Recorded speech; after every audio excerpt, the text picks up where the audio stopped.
At abangan nyo ang ang pares ni Manang Casper. Pares House by FLM and Manang Casper. Yan.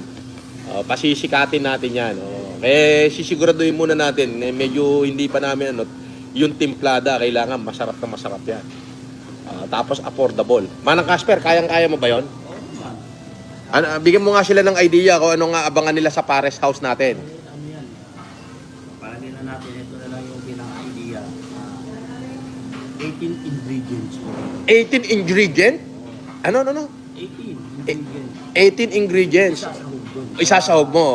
Super sarap. Super sarap. O yun. Ayan. Narinig nyo naman yung sinabi ni Manang Casper. Yun daw kanyang pares. 18 ingredient yung isasahog. Abangan nyo po yan. Magbubukas po yan. Secret. Maganda. Secret muna natin kung saan. Kasi Manang Casper, dudumugin to. Sigurado ako.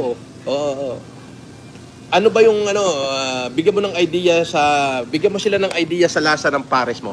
Pares natin po, ano yan, hindi siya maalat. Hindi maalat, Hindi mataba. hindi matabang, Hindi matamis. hindi matamis, Hindi malapot. hindi malapot, Hindi malabnaw. hindi malabnaw. Di kalibre lang. Di kalibre lang. Abangan nila yan, Pares House natin. Ang pangalan ay Pares House at iba pa by Manang Casper. Siya yung cook, makikita nyo siya yung nagtatagtad ng karne dun. 5 menu boss na galing sa akin. Ayun. Lalabas natin. 5 menu. Yan. Galing sa akin yun. Ayun. Abangan nyo na lang yan.